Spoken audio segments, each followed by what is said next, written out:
Welcome to the deep dive. Today, we're taking a really structured look at the Parathia Knowledge System, BKS for short. Right. Think of this as a focus guide. We're going unit by unit, pulling out those key concepts, Yeah. and it's specifically designed for you, especially if you're preparing for, objective multiple choice questions. Exactly. We want to make this really useful for test prep. We'll cover the essentials from Unit 1 right through to Unit 4. The idea is to give you a clear, repeatable understanding, something you can listen to again to really nail the core information. Precisely. We've sort of distilled the crucial bits, cutting through the noise, not getting bogged down in tiny details, but building that solid framework, perfect for focused listening and prep.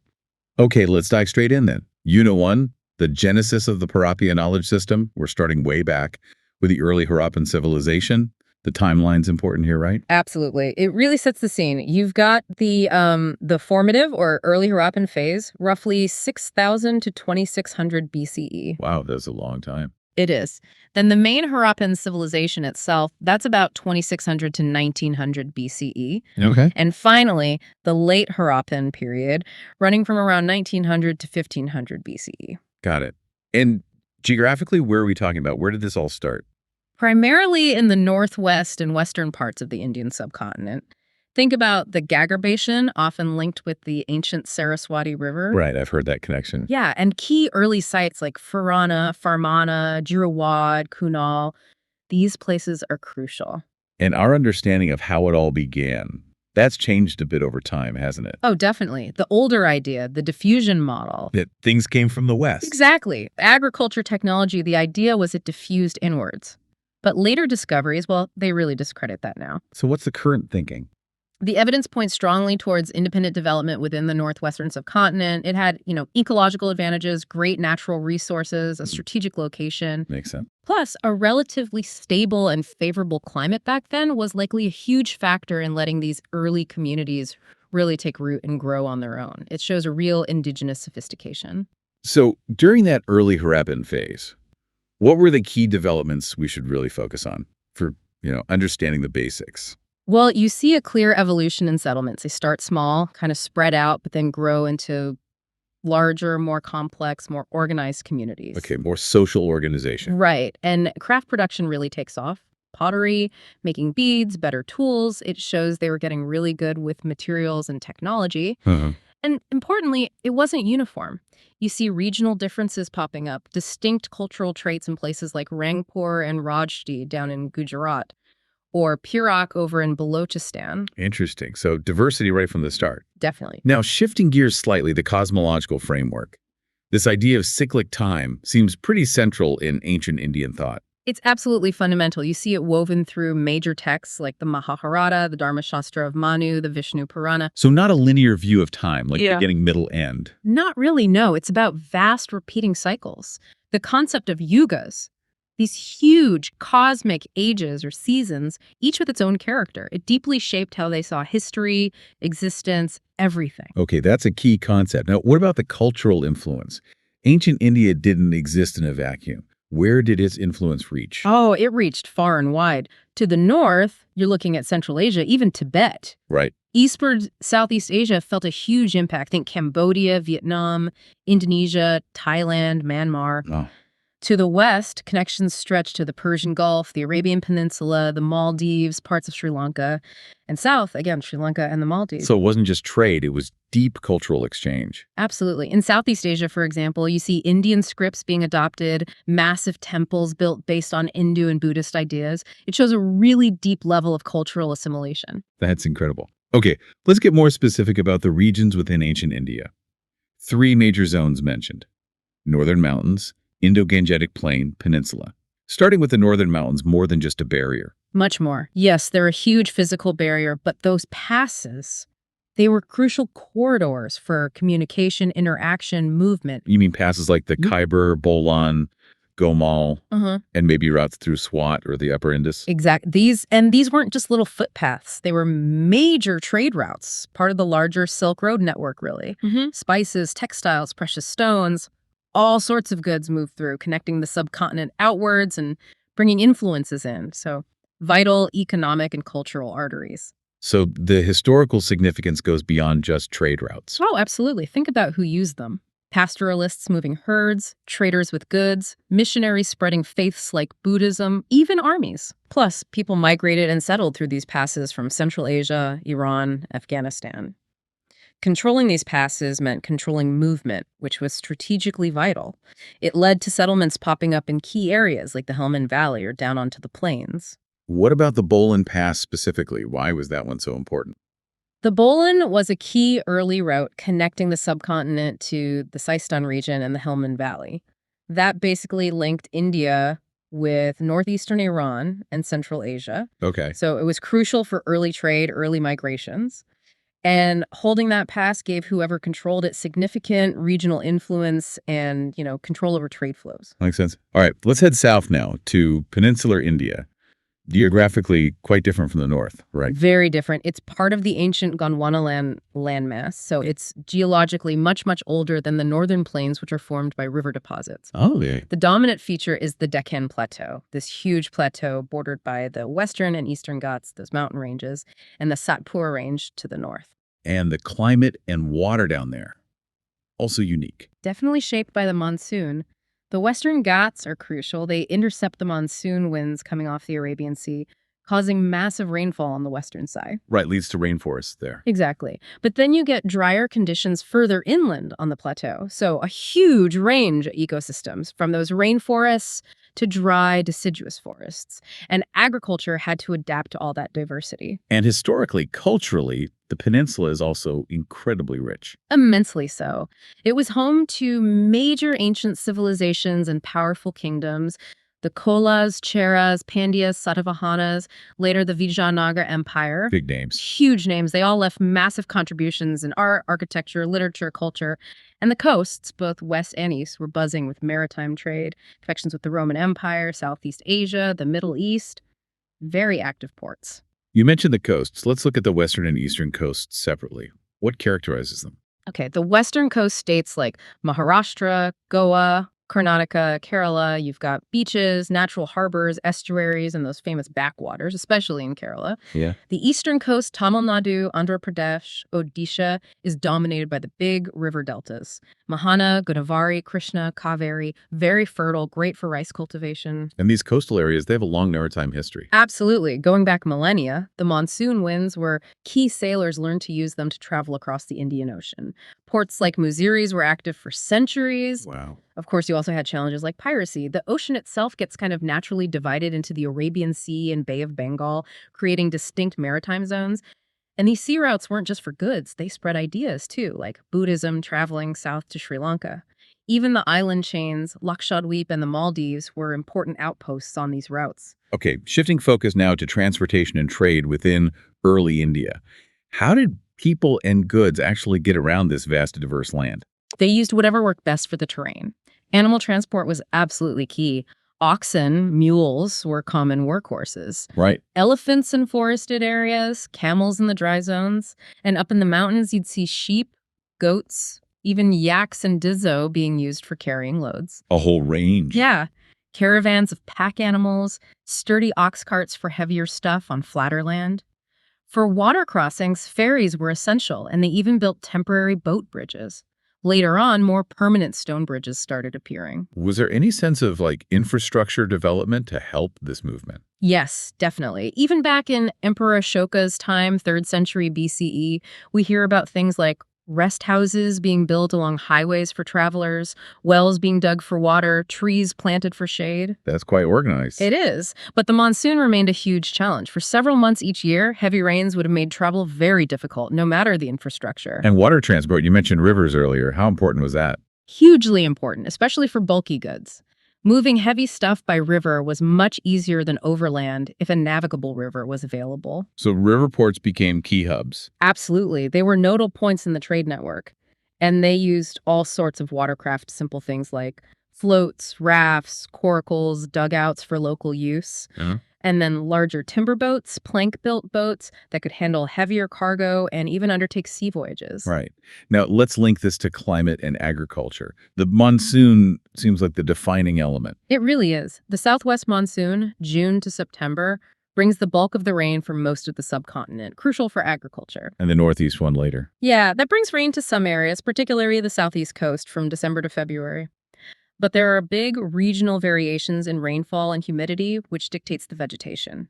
Think lush Bengal versus arid Rajasthan. And the Himalayas play a role, too. A massive role in shaping the climate patterns across North India. So how did these climate factors affect farming and where people lived? Well, long-term climate shifts mattered. For instance, growing aridity in the Northwest after the Harappan period definitely impacted settlement patterns. People had to adapt. Makes sense. It even influenced architecture. Farming practices themselves were closely tied to the seasons, using lunar solar calendars to time planting and harvesting. And farmers adapted to different soil types and developed various irrigation techniques to manage water. What about population calculations? Can Yeah. we estimate how many people lived in ancient India, say, in those big cities? It's really tricky. Estimates for places like Kaushambi or Mohenjo-daro exist, but they come with huge error bars, lots of uncertainty. What factors would it influence the population size? Key things would be agricultural output. How much food could they grow? Irrigation systems helped boost that. Then you have negative factors, natural disasters, epidemics wiping people out, wars, and military campaigns. But the archaeological evidence is often limited, and interpreting old records is hard. So getting precise numbers is very challenging. Studying crop patterns can give us clues, though, about what the environment could support. Okay. And finally, for Unit 1, let's touch on social structures. The Varna and Jati systems are central here. How did they work? The Varna system is the broad, sort of theoretical four-part division: Brahmana, Kshatriya, Vaishya, Shudra. It's often presented hierarchically, but also described as interdependent groups. Okay, the four main categories. Right. But within those broad Varnas, you had the Jati system. These are numerous, much more localized subgroups, often based on occupation, kinship, where you lived, social status. The Jatis were really the functional communities on the ground. So Jati was more about the day-to-day reality. Generally, yes. And these structures weren't static or uniform everywhere. Agrarian societies, like in the fertile Ganges plains, had their own dynamics. And powerful dynasties, Mauryas, Guptas, Cholas, Vijayanagara, Ahoms, they all influenced social orders and administration in their regions and times.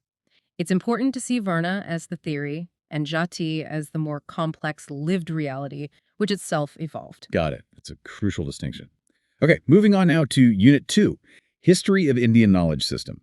The first point is about this quest for truth and how ancient India viewed the objective versus subjective worlds. Yeah, this is really interesting. Unlike perhaps a modern tendency to sharply divide science, objective world, and philosophy, subjective world, the ancient Indian rishis, the sages, didn't really see that sharp distinction. How so? They classified sciences, things we might call science today, as upavedas, like subsidiary Vedas or Vedangas, auxiliary limbs, needed to understand the Vedas. And philosophies were seen as Veda Upangas, also related disciplines, all ultimately leading toward the Vedantas, the culmination or essence of Vedic wisdom. It was much more integrated. So studying the outer world and the inner world weren't separate pursuits. Exactly. It was a holistic quest for understanding reality in its totality. Now, if we trace the historical periods of this knowledge system, we start with the pre-Vedic and Vedic periods. This is where the absolute foundations are laid. The Vedas themselves, the Upanishad. Precisely, that's the bedrock. Then comes the classical period, roughly 6th century BCE to 1200 CE. This was an incredibly fertile time. What characterized this period? A real flourishing of philosophical schools, Nyaya, Vaisheshika, Samkhya, Yoga, Mimamsa, Vedanta, all developing intricate systems. Huge advancements in science, mathematics, astronomy, medicine. Right, things like the concept of zero. Exactly. Plus the rise of major traditions like Buddhism and Jainism, which also had rich intellectual traditions. We see major literary works, incredible art forms developing, and thriving trade networks that help spread knowledge.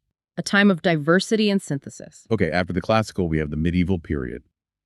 Roughly 1200 to 1700 CE. What's the key dynamic here? This period sees significant Islamic influence entering the subcontinent. This led to a fascinating synthesis existing Indian knowledge interacting with new ideas from the Islamic world. Any key figures or examples? Scholars like Al-Biruni, who wrote extensively about India, or Ibn Sina, Avicenna, whose medical and philosophical works were studied. It wasn't just external influence either. The Bhakti and Sufi movements rose within India, profoundly shaping spirituality, literature, and devotional paths. Then we enter the colonial period. 1700 to 1947, with British rule.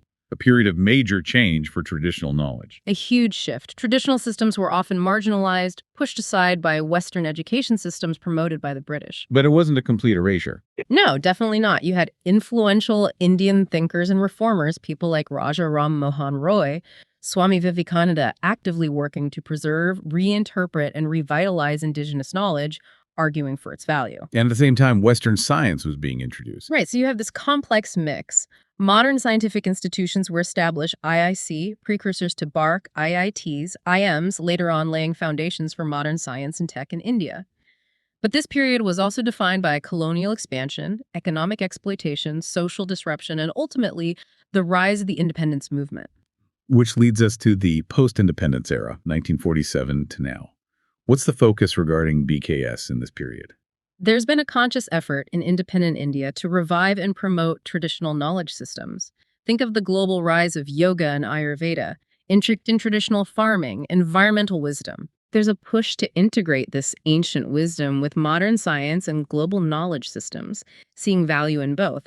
Alongside this, of course, you have India's journey as a nation building democracy, secularism, economic development, social change, technological progress. Okay, now let's zoom out again. Yeah. India's global influence in ancient times. It wasn't just absorbing knowledge, it was a major exporter too, right? Absolutely, a huge global player. Trade and commerce were central. India was a hub connecting vast networks. Maritime trade. Especially maritime trade. Networks reached Southeast Asia, the Arabian Peninsula, East Africa. Ports like Lothal, Dwarka, Kavarapatnam were buzzing international centers. This trade naturally carried ideas, not just goods. And religious and cultural influence. Massive. Indian missionaries and traders spread Hinduism and especially Buddhism far across Asia. This profoundly shaped cultures, art, architecture, even systems of government in many places. What about specific contributions like science and tech? Key contributions in mathematics, 0. The decimal system traveled west through the Islamic world to Europe, fundamentally changing math and science there. Astronomy, too. Right. Ayurveda, Indian medicine, also influenced practices elsewhere. India maintained diplomatic ties with major empires like Rome, Persia, China. Some Indian kingdoms, like the Cholas, projected power and culture across the seas through conquest and trade. And migration. Yes, Indian settlers in places like Southeast Asia contributed significantly to local cultures, languages, societies. You see Indian artistic styles in temples across the region. Indian scripts like Brahmi were adapted, and Sanskrit became a major scholarly language far beyond India's borders. Okay, that paints a picture of significant global interaction. Let's move to Unit 3, Sacred Texts. First up, the scripts of ancient India. Several important ones to know. Yes, understanding the scripts is key to understanding how knowledge was recorded and transmitted. Brahmi is foundational, emerged around 3rd century BCE. Where do we see Brahmi used? Widely used. Stone inscriptions, metal plates, manuscripts, administrative stuff like Ashoka's edicts. Crucially, it's the ancestor of most modern Indian scripts, including Devanagari. Okay, Brahmi is key. What else? Kharosthi. Used mainly in the northwest Pakistan-Afghanistan region from about 3rd century BCE to 3rd CE. You find it on coins, inscriptions, manuscripts from the Indo-Greek, Kushan periods, like the Gandhara texts. Got it. Then the Gupta script evolved from Brahmi, prominent during the Gupta Empire, 4th to 6th century CE. Again, inscriptions like the Allahabad Pillar, coins, manuscripts. Okay. Sharada script, mainly in Kashmir from the 8th century CE onwards, used for manuscripts, religious texts. It's the parent script of Gurmukhi, used for Punjabi. Interesting connection. Grantha script from around 5th century CE in South India, primarily used for writing Sanskrit, especially religious texts and temple inscriptions. And one more. Modi script, used in Maharashtra from the 13th century up to the early 20th century, mostly for administrative and legal records, particularly during the Maratha Empire. So quite a few scripts over time and geography. Knowing Brahmi's role as an ancestor seems important. Definitely a key takeaway for understanding the lineage of scripts. All right, now the texts themselves. Let's look at the categories of sacred texts, starting with the most foundational, the Vedas. Yes, the Vedas are the absolute bedrock. 4 main ones: Archiveda, hymns; Samaveda, melodies for chanting; Yajurveda, prose formulas for rituals; and Asarva Veda, spells, practical knowledge, some philosophy. And each Veda has parts. Right. Each typically has 4 sections: Samhitas, the core hymns mantras; Brahmanas, explaining rituals; Aranyakas, more philosophical, for forest dwellers; and Upanishads, the deep philosophical culmination, the Vedanta. Why are the Vedas so important? They're considered Shruti, that which is heard, divinely revealed, the foundation of Hinduism. They contain ancient knowledge on everything from cosmology and rituals to early medicine and linguistics.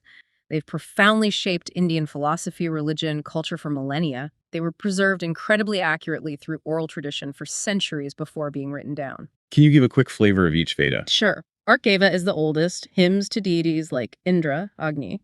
Samaveda takes hymns from the Ork Veda and sets them to music for chanting. Yajur Veda focuses on the practical prose instructions for performing sacrifices. Atharva Veda is more diverse spells for healing, protection, daily life, but also some very deep philosophical parts. Okay. Beyond the Vedas, we have the 6 Vedangas.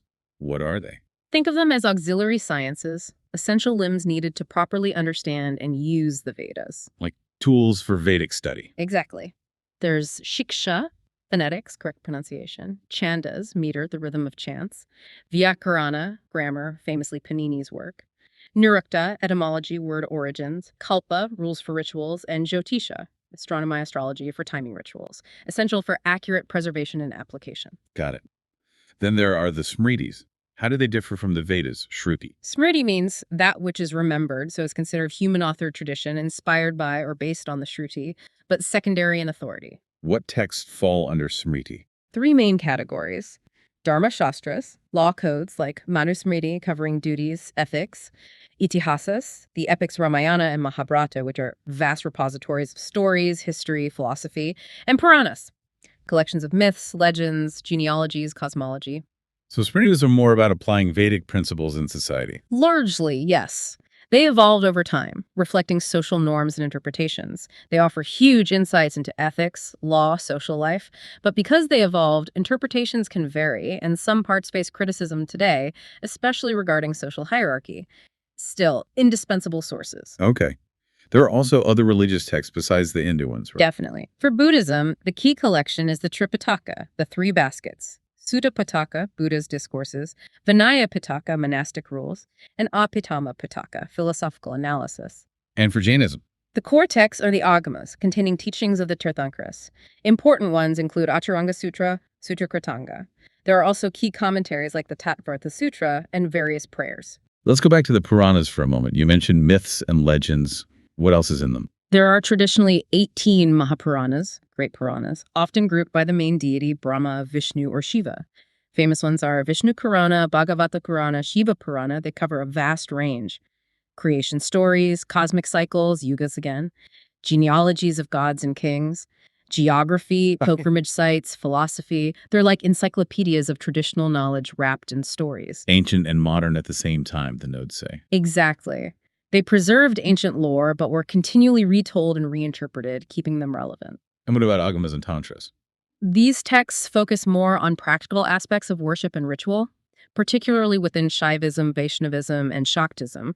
They give detailed guidelines on temple construction, iconography, how to make images of deities, mantras, specific rituals, yogic practices. And finally, the Sutras. What's their style? Sutras are all about brevity. They are concise, aphoristic statements, short, dense sentences that summarize the core teachings of a particular school of philosophy or a specific subject. Think of them as condensed knowledge, easy to memorize, and then unpack through commentary. Wow, that's a huge body of literature. What's the overall impact of these sacred texts? Immense, profound. They've shaped everything. Moral values, legal ideas, cultural practices, art, literature, education. They provide the foundational stories and frameworks for Indian civilization. And fostered unity? In many ways, yes. Despite regional diversity, these texts provided common cultural and philosophical ground. Educational systems like the Gurukulas and centers like Nalanda were built around studying these texts. They spurred intellectual debate, preserved knowledge, and fostered a sense of shared heritage. Okay, that brings us neatly to Unit 4, Education in Ancient India. Part 1 focuses on salient features and methods of study. What were the main aims of education back then? It was incredibly holistic, not just about intellect, but about developing the whole person intellectually, spiritually, morally. So inner transformation was key. Absolutely. Also, developing leadership skills for governance, Practical skills for economic well-being, respect for the environment, promoting arts and culture, passing on heritage, and fundamentally building good character. What were the defining characteristics of this system? Well, holistic, as we said, spiritually oriented, culturally rich, deeply embedded in tradition. It stressed integrating knowledge with life, practical application. Access was often described as merit-based, though social realities were complex, and learning was seen as a lifelong journey. And the methods of study. More than just reading, I assume. Much more. Shravana listening intently to the guru is crucial. Then Manana reflecting, thinking critically about what you heard, and Nididhasana, deep meditation, internalizing the knowledge. Active engagement. Very active. Dialogues and debates, prashna, were encouraged. Storytelling, recitation, memorization too, but balanced with understanding. Observation of nature, practical training and skills, even travel to gain experience. Self-study, writing commentaries, rituals were part of learning. Strong focus on ethics, experiential learning. Peer learning happened too. Libraries existed in larger centers. And women scholars like Gargi show it wasn't entirely exclusive. Okay, part 2 looks at the system itself. The Gurukula system seems central. How did that work? It was residential. Students lived with or near the guru, often in an ashram-like setting away from distractions. This allowed for very personalized learning and a close guru-shishya relationship. The guru guided everything, not just academics. And the stages of education relate to the ashramas, the stages of life. Yes. Brahmacharya was the dedicated student stage, focused on learning in the Gurukula. Then Grihastha, householder, applying knowledge. Vanaprastha, forest dweller, contemplating, sharing wisdom. And Sannyasa, renunciate, focused on spirituality. Education primarily happened in Brahmacharya. What was the curriculum like in a Gurukula? Very broad.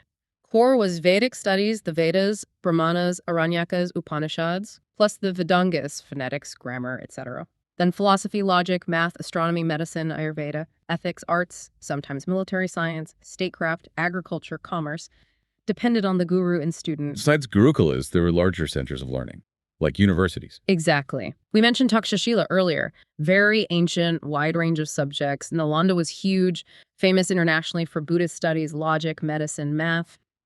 Vikramashla, strong in Tantric Buddhism, philosophy. Vallabhi in Gujarat. Kanchipuram in the south. These were major intellectual hubs. And informal education, learning outside these formal settings. That was vital, too. Knowledge passed down through family, community rituals, storytelling epics like Mahabharata and Ramayana were huge teaching tools. Practical skills learned through apprenticeship. Ethics, dharma, taught implicitly and explicitly. Evaluation was often ongoing observation by the guru, focusing on conduct as much as knowledge. The guru-shishya relationship seems absolutely key. Cornerstone of the whole system, based on deep respect, devotion from the student, and holistic guidance from the guru. Discipline, simple living were part of it, aimed at total development. What made someone qualified to be a guru? Deep mastery of their subject, obviously, scriptural knowledge, often Sanskrit proficiency, but also strong moral character, spiritual depth, pedagogical skill, ability to teach, often are respected figures in the community, and expected to be lifelong learners themselves. Think of figures like Vyasa, Panini, Aryabhata, Charaka, Sushruta masters in their fields. Let's revisit the education of women. What was the general picture? Access varied. Formal education in Gurukulas seems less common for women. Education was often informal, focused on household roles, arts, religious traditions within the family, but exceptions existed. Women from learned families could receive higher education. Figures like Gargi Vachaknavi, Maitreya debated with sages, showing high intellectual attainment was possible. So, not completely excluded, but access wasn't equal. Okay, part 3 zooms in on the renowned universities. Takshashila, what was its distinction? Its sheer antiquity and the breadth of subjects. Unlike Nalanda's Buddhist focus later, Takshashila seems to have taught everything from Vedas to medicine to archery. Association with Panini, the great grammarian, speaks volumes. And Nalanda, what made it so famous? Flourished for centuries, 5th, 12th CE, massive residential university, international student body, especially for Buddhist philosophy, logic, grammar, medicine, astronomy. Its library, Dharmagunj, was legendary, said to house hundreds of thousands of manuscripts. Huge state patronage helped. Vikramashila, another major player. Yes, contemporary with Nalanda's later phase, 8th, 12th CE, also state-supported. Particularly strong in Tantric Buddhism, philosophy, logic, a major center for translating texts into Tibetan as well. And briefly, Vallabhi, Mithila, Kanchipuram. Vallabhi in Gujarat was important, known for various fields including Jain studies. Mithila in Bihar became famous for Nyaya, logic, and Mimamsa schools. Kanchipuram in the south was a hub for Hindu and Buddhist learning, Vedic studies, grammar, etc. Also Varanasi, Ujjain, many centers. What common features did these universities share? Holistic education focus, international draw, extensive libraries were crucial, and state patronage was often key to their scale and longevity. We talked about the 4 stages of life, shramas. How did education fit? Brahmacharya was the formal learning stage. Grihastha applied it. Vanaprastha involved deeper reflection, maybe teaching.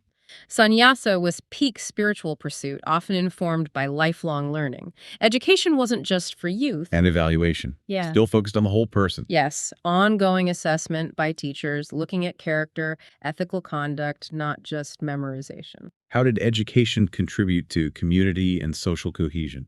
Shared learning, shared values imparted through education definitely helped reinforce social bonds and a sense of collective identity and purpose. And the guru's role remained central even in these larger institutions. Absolutely. The guru was the guide, imparting wisdom, shaping character, seen as crucial for the student's destiny. What about admission, the Upanayana ceremony? How did one become a student? Upanayana marked the formal start, usually age 8-12, involved assessing readiness, choosing a gurukula. The ceremony itself included receiving the sacred thread, the Gayatri mantra, then entry into the disciplined life of the gurukula. What values were stressed for students? Self-discipline, major one. Truthfulness, nonviolence, ahimsa, respect for elders guru, service, and continuous learning, swadhyaya. How is respect for the guru shown? Formal obeisance, guru vandana, building a close, trusting relationship, accepting holistic guidance, following instructions carefully, seeing the guru as a living embodiment of the teachings. Were there different grades of teachers? Yes, terms existed. Upataya might be a basic teacher, Atyapaka perhaps a lecturer. Acharya or guru implied deeper mastery in a field. Pandit was a general term for a scholar. Shikshak or pracharya could mean head of an institution. And education of women, one last time, any specialized training areas? Besides the possibility of scriptural philosophical learning for some, women often receive training in arts, music, dance, sometimes even administration, especially in royal contexts, and crucial role in transmitting cultural and religious knowledge within the family. Okay, part 4 takes a fascinating turn. Educating science is an integration of subjective with objective. It starts by pointing out potential limitations in modern science. Yes, the idea is that modern science, heavily reliant on external instruments and objective observation, sometimes struggles to fully incorporate or value subjective experience, consciousness itself. And the ancient Indian perspective offered an alternative. It aimed for integration, seeing the objective world, including our own minds and senses, and subjective consciousness not as separate, but as interconnected aspects of a whole reality, often with an ethical dimension, knowledge for the welfare of all. What are the key concepts here? How did they view consciousness and nature?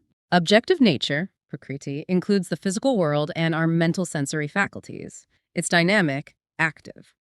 Subjective consciousness, purusha, is seen as the illuminator detached, impersonal, actionless.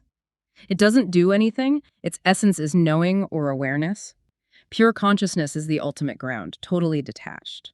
So illumination isn't an action, it's just what consciousness is. Exactly. It's not consciousness does illumination, it's consciousness is illumination. How does this redefine objectivity? It makes the boundary fuzzy. If my mind and senses are part of the objective nature being eliminated, then the strict observed split dissolves somewhat. This leads towards a holistic science, understanding things in context, interconnected, respecting complexity, valuing both outer observation and inner experience. And the distinction between doing and knowing. Doing belongs to prakriti, nature, all actions, changes, processes in the physical and mental realms. Knowing belongs to purusha, consciousness, the actionless awareness that illuminates the doing. Prana, life energy, is often seen as the bridge, the flow of consciousness within nature. What are the implications of this integrated view for science today? It suggests maybe we need methods that integrate subjective inquiry. It challenges a purely materialistic view. It points towards a more holistic science that sees interconnectedness and consciousness as fundamental, could lead to new ways of research that value both objective data and subjective insight. Okay, finally, part 5, mechanism of integration and application. It mentions prana again. How does prana work in this integration? Prana is seen as the vital energy through which consciousness expresses itself in the world. It arises from consciousness but operates within nature. It connects the material world, which science studies, with subtler energetic levels. Nature's processes seem personal to us because of our limited perception, but they arise from this impersonal, conscious ground. So what's the actual mechanism for integrating subjective and objective? How is it done? Often through reflective practices, meditation, introspection, observing the interplay of consciousness and nature within oneself, recognizing universal impersonal principles at work, seeing the subtle order beneath the surface complexity. The analogy used is maps. Objective science provides the map, routes, data. Subjective understanding provides the compass, the ability to navigate and truly grasp the territory. Scientific theories calculate, but reflective interpretation integrates. And what are some potential applications of this integrated approach? In education, designing curricula that balance quantitative skills with qualitative understanding, critical thinking with self-reflection. In psychology medicine, developing truly holistic therapies, combining empirical data with intuitive understanding, traditional wisdom with modern techniques. In ethics, making decisions based on both data and cultivated inner values, considering qualitative impacts alongside quantitative ones. Well, that was quite the journey. We've covered a huge amount, unit by unit, from the Harappan roots of BKS through its history, sacred texts, and this really fascinating approach to education and integrated knowledge. It's a lot to take in, but hopefully breaking it down unit-wise helps. Absolutely. And hopefully this deep dive gives you a really solid foundation, especially hitting those key concepts you might encounter in objective tests. Remember, revisiting sections, listening again, that can really cement the understanding. Definitely. Repetition and focused listening are key for retention, especially with this much material. So here's a final thought to leave you with. In our world today, which often feels very fragmented, with specialized disciplines and maybe an over-reliance on the purely material, what real value, what enduring relevance might this ancient Indian integrated approach to knowledge, blending the subjective and objective, hold for us in tackling the complex problems we face now? Something to think about.